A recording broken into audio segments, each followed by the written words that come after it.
안녕하세요. 물묵상 오늘은 빌립보서 4장 2절부터 9절 말씀 보도록 하겠습니다. 네, 이제 2절부터 9절에서는 이제 이 빌립보서를 쓰게 된 이유가 여러 가지가 있는데 그중에서 이제 중요한 이유 하나가 등장합니다. 제가 2절부터 9절을 본다고 했는데 1절부터 9절부터 볼 거예요. 근데 이제 여기서 중요하게 생각해야 되는 것 하나가 있습니다. 그러니까 여러분 모두가 이제 제가 뭐 너무 지나치게 많이 읽었기 때문에 빌립보서를 묵상하는 내내 생각했겠지만은 그러니까 그리스도 예수의 마음이죠.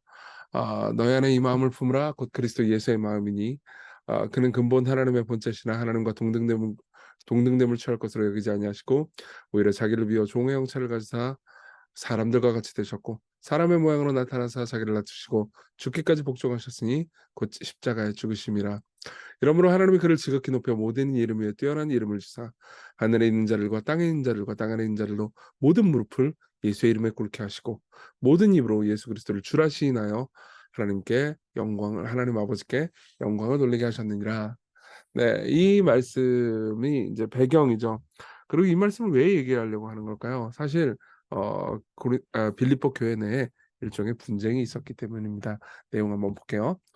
그러므로 나의 사랑하고 사모하는 형제를 나의 기쁨이요 멸류관인 사랑하는 자들아 이같이 주 안에 서라. 보세요. 이 여기서 주목해야 되는 건 뭐냐면 사랑하고 사모하는 형제들이라는 표현입니다. 그러니까 나는 둘 너희들이 서로 분열돼 있다 하더라도 모두를 사랑하고 사모하는 형제들이고 나의 기쁨이요 면류관이라고 생각한다라고 바울이 이야기를 하는 거죠. 그리고 2절에 보면 내가 유오디아를 권하고 순두개를 권하노니 주 안에서 같은 마음을 품으라라고 말합니다. 왜 그럴까요? 유오디아하고 순두개가 이제 같은 같은 마음을 안 품고 있는 거죠. 우리는 정확히 무슨 일이 일어난지는 모릅니다. 하지만 하나 확신할 수 있는 게 있어요. 뭐냐면은 유디하고 순두개가 뭐 교리적으로 다르거나 둘 중에 어느 쪽이 복음을 거부하거나 한 게 아니에요. 둘 다 복음을 믿고 확신하고 그럴 수 있죠. 그렇죠? 근데도 불구하고 이제 일을 하다 보면 같이 일을 하다 보면 분열이 있었던 거예요.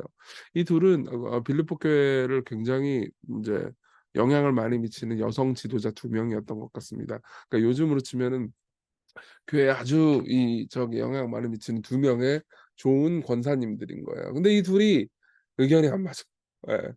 의견이 안 맞아 가지고 인제 싸운 거죠. 그렇다고 그래 가지고 둘 다 뭐 교리적으로 잘못됐거나 복음을 믿지 않는다거나 예수 그리스도를 신뢰하지 않는다거나 그렇게는 볼 수가 없습니다. 근데 기억나시는지 모르겠는데 사도 바울이 1 장에서 이런 얘기를 한 적이 있잖아요. "내가 감옥에 갇힌 것 때문에 질투로 복음 전하는 사람들이 있다."고요. 근데 그 사람들이 복음을 잘못 전하는 건 아니었어요. 복음의 내용을 잘못 전하잖아요. 그럼 바울은 갈라디아서에서 얘기했던 것처럼 "그에게 저주가 있을지어다." 이래 버려요. 예. 그 복음의 내용에 있어서는 완전한 하나를 이루려고 노력합니다. 그렇지만 내용이 같아. 그렇지만 다른 여러 가지 것 때문에 분열을 가질 수 있잖아요. 그런 경우에는 내버려 두는 거죠. 그리고 뭐라 그래요? 같은 마음을 품으라고 말합니다. 그러면서 이렇게 얘기하죠. 또 참으로 나와 멍에를 같이 한 내게 구하노니 복음에 나와 함께 힘쓰던 저 여인들을 돕고 또한 글레멘드와 그 외에 다 나의 동역자들을 도우라. 그 이름들이 생명책에 있느니라. 자 보세요. 이 여인들은 요디하고 순두개는 복음에 나와 함께 힘쓰는 사람이에요. 예. 그러니까 복음을 안 믿는 사람들이 아닌 겁니다. 그러니까 좋은 사람들이에요. 예. 근데 보면은 뭐예요? "그 이름들이 생명책에 있다." 이렇게 얘기해요. 그러니까 생명책에 어차피 같이 기록되어 있는 사람들인데 "왜 그렇게 싸우냐." 이렇게 이야기를 하는 거죠. 그러면서 "주 안에서 항상 기뻐하라. 내가 다시 말하노니 기뻐하라." 그러니까 이런 분열은 주님을 기뻐하는 거 말고 다른 무언가를 기뻐하기 때문에 생기는 일입니다. 예.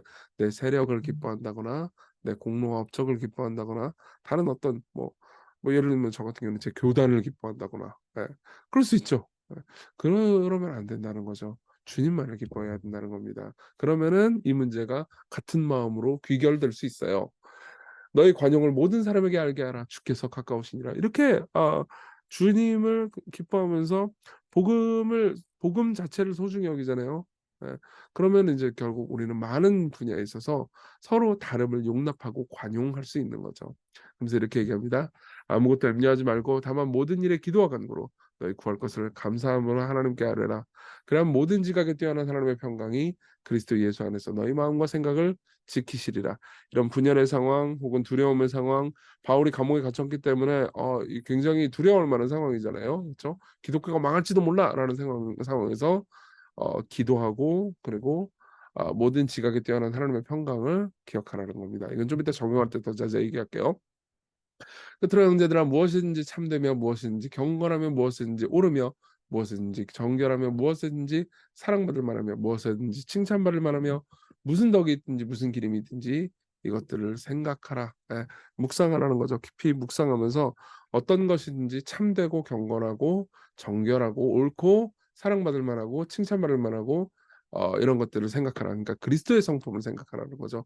이 학자들이 연구에 따르면 이 8절의 내용은 다 예수 그리스도의 성품을 가리키는 말이라고 말합니다.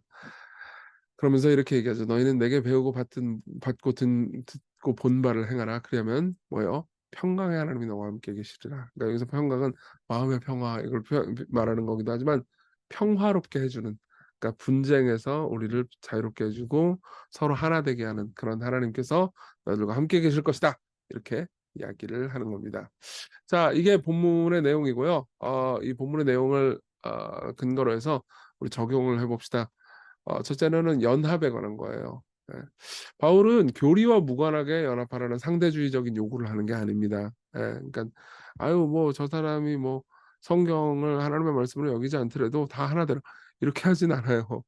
그럼 뭐 결국은 불교나 기독교나 다 똑같다 이렇게 되면 우리는 단어를 잃어버리게 됩니다. 그럼 뭐 다른 게 뭐예요? 그렇죠?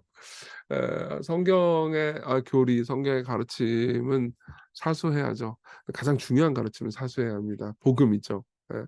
그렇다고 해서 모든 것에 일치하라는 무리한 요구도 하는 것도 아니에요. 실제로 성경 해석을 하다 보면은 세부적인 내용은 달라질 수밖에 없습니다. 그리고 그걸로 서로 비난하고 비판하잖아요. 혹은 목회 스타일 이런 걸로 비난하고 비판하잖아요. 그럼 한 마음을 가질 수가 없죠. 바울은 오히려 한 마음. 그 마음이 뭘까요? 기억나세요? 너희 안에 이 마음을 품으라 곧 그리스도 예수의 마음이니 그는 근본 하나님의 본체시나 하나님과 동등됨으로 취할 것으로 여기지 아니하시고, 그렇죠? 동등됨을 취할 것으로 여기서 자기를 낮추는 거죠. 그러니까 상대를 볼 때 자기를 낮추는 거예요. 자기가 틀렸을 수 있음을 인정하는 마음, 그리스도 예수의 마음이죠. 자기를 낮추고 겸손히 상대를 대하는 마음. 예. 기독교 교판에 불일치가 많죠. 많은 사람들은 그래서 이 기독교가 문제야 이렇게 생각하지만요. 하나님께서 모든 사람들의 생각, 모든 사람들의 교리적인 세부 사항을 다 일치시키려고 마음 먹으셨다면 하나님이 각 사람들의 생각을 강요하실 수밖에 없습니다. 맞죠? 예. 근데 그분은 인격적으로 우리를 변화시키세요. 그리고 우리가 서로도 인격적인 권면과 설득으로 하나 되기를 원하십니다.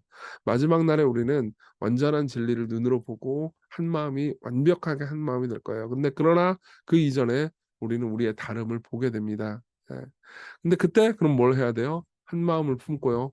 우리가 동의하는 거에 집중해야죠. 복음이죠. 저도 옛날에 이런 생각 되게 많이 했습니다. 저는 신학적으로 개혁주의 진영에 속한 사람이고 그리고 개혁주의 신학이야말로 복음을 가장 잘 드러내주는 신학이라고 지금도 믿고 있어요. 그렇지만 다른 신학적 전통에 있는 사람들을 함부로 재단하고 비판하는 마음을 가진 적이 많습니다. 근데 그들 역시 복음을 굳게 믿는 사람들이 많다는 거를 저는 몰랐어요. 저는 이 세상에서 지만 잘난 줄 알았습니다. 근데 복음은 다름을 이해시키고 그리고 예수 그리스도께서 우리를 위해서 한 일에 집중하게 만듭니다. 다른 많은 이 교파와 종파의 종파 말고 이제 그 저기 교단의 리더들과 함께 대화를 나눌 기회가 있었는데요. 그들 역시 그리스도를 사랑하고 그리스도께서 우리를 위해서 하신 일에 대해서는 한 마음이고 굳건히 집중하고 있다는 것을 알게 되고 나서는 제 마음의 옹졸함과 사실 나를 높이려는 교만을 많이 발견하게 됐습니다. 그리고 그다음에 이제 우리가 서로 다른 부분을 토론하고 이야기를 할 수 있는 거죠. 그렇게 토론하고 이야기할 때 우리는요, 더 서로를 이해할 수 있게 되는 거죠. 그러니까 이제 교회 내에서도 마찬가지고요. 여러분들의 일상생활 사회에서도 마찬가지일 것 같습니다. 우리가 복음에 집중하잖아요. 그럼 우리는 더 관용할 수 있게 될 겁니다. 자, 그리고 묵상, 기도, 행함을 통해 성장해 가는 겁니다.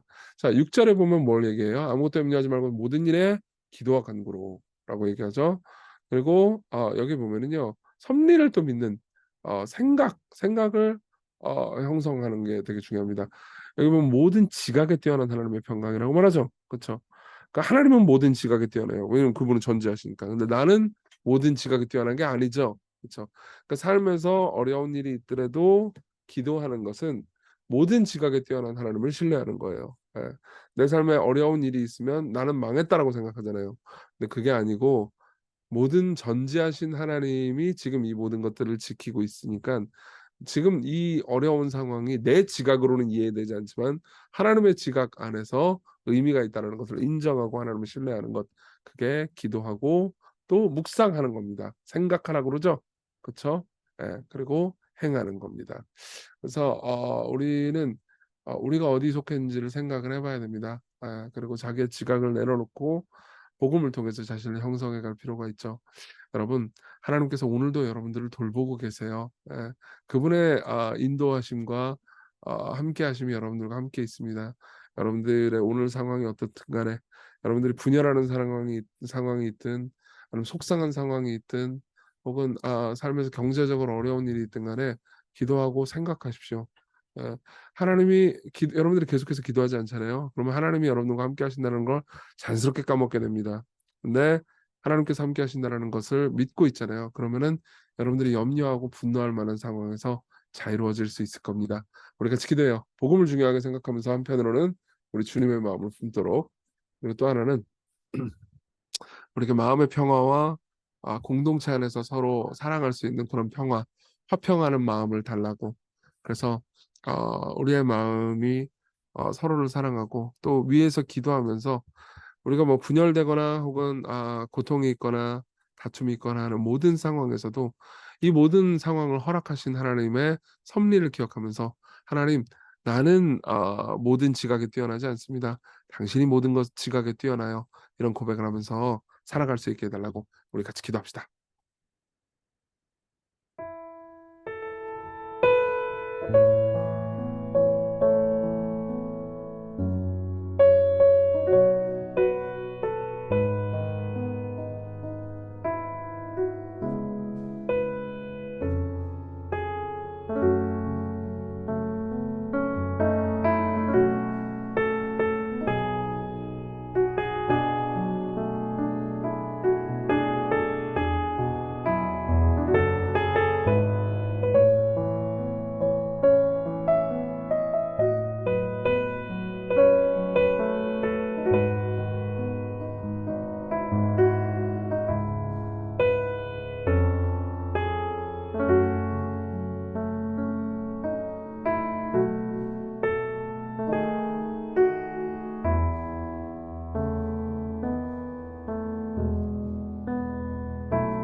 기도하겠습니다.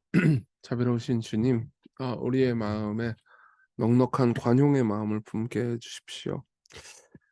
우리가 하나님께서 명령하신 가르침과 멀리 떨어져 있고 우리의 교만과 자기중심성으로 살아갈 때도 예수님은 우리를 긍휼히 여겨 주시고 나자지사 이 땅에 오셔서 우리와 함께 하셨습니다. 그 모든 은혜와 사랑을 기억하며 당신을 따르게 하소서. 그리고 당신을 따르는 은혜 안에서 오늘을 살게 하소서. 예수님 이름으로 기도했습니다. 아멘. 네, 하나님의 은혜 안에서 오늘 기쁜 하루 되세요.